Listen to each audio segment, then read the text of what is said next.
நம்ம Ashwin sweets and snacks export பண்றதுக்கு 7373041434 மற்றும் www.ashwinsweets.com கான்டாக்ட் பண்ணுங்க.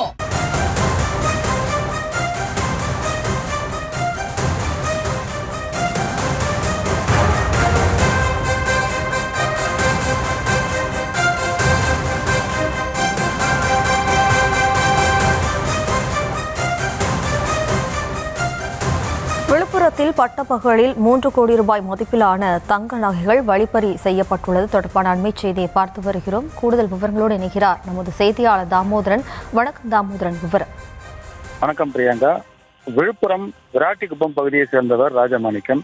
இவரும் இவரது உதவியாளர் முரளி என்பவரும் இன்று காலை விழுப்புரம் பெருமாள் கோவில் அருகே நகையை எடுத்துக்கொண்டு சுமார் 3 கோடியே 21 லட்சம் மதிப்பிலான நகையினை எடுத்துக்கொண்டு சென்னைக்கு ரயில் நிலையத்தின் மூலமாக சென்னைக்கு செல்வதற்காக சென்று கொண்டுள்ளனர்.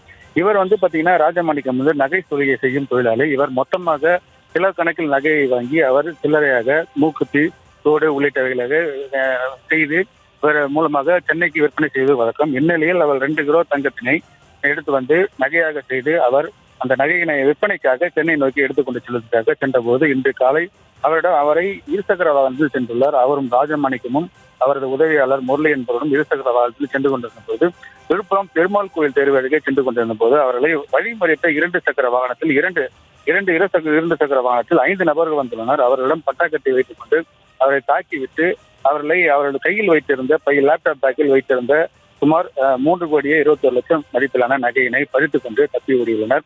உடனடியாக அங்கிருந்து அவர்கள் கூச்சலிட்டவுடன் உடனடியாக விழுப்புரம் நகர காவல்துறையிற்கு தகவல் அளித்துள்ளனர். நகர போலீசார் உடனடியாக சம்பவத்திற்கு வந்து முழுவதுமாக தேடி கண்டுபிடித்தனர். தற்போது அந்த சம்பவமானது பரபரப்பான சூழல் காணப்பட்டது. மேலும் இந்த தப்பி ஓடிய நபர் நகையை பறித்துக் கொண்டு தப்பி ஓடிய நபர் குறித்தும் தீவிர விசாரணை மேற்கொண்டு வருகின்றனர். விழுப்புரம் நகரில் உள்ள பல்வேறு பகுதிகளில் சிசிடிவி கேமராவையும் பறிமுதல் செய்து அங்கு அவர்கள் எந்த மாதிரியாக வந்தனர், எப்படி சென்றனர் என்ற பல்வேறு கோணத்தில் விசாரணை மேற்கொண்டு வருகின்றனர்.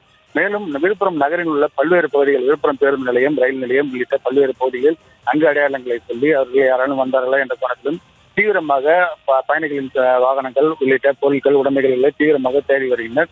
இந்த நிலையில் இந்த சம்பவமானது விழுப்புரம் நகரின் முக்கிய பகுதிகளில் நகை செய்யும் தொழிலாளியை தாக்கிவிட்டு சுமார் 3 கோடி 21 லட்சம் மதிப்பிலான நகையை பிரிவு கொண்டு தப்பியோடைய சம்பவம் விழுப்புரம் நகரத்தில் பெரும் பரபரப்பை ஏற்படுத்தியுள்ளது. மேலும் எஸ்பி தலைமையிலான தனிப்படை அமைக்கப்பட்டும் இந்த குற்றவாளிகளை இந்த தாக்குதலில் ஈடுபட்டு தப்பிச் சென்ற நபர்கள் குறித்தும் தீவிரமாக தேடி வந்திருந்தனர். இந்த சம்பவமானது பட்ட பகுதியில் நடைபெற்ற இந்த சம்பவமானது விழுப்புரத்தில் பெரும் பரபரப்பை ஏற்படுத்தியுள்ளது. விவரங்களுக்கு நன்றி. நம்ம Ashwin sweets and snacks export பண்றதுக்கு 7373041434 மற்றும் www.ashwinsweets.com கான்டாக்ட் பண்ணுங்க.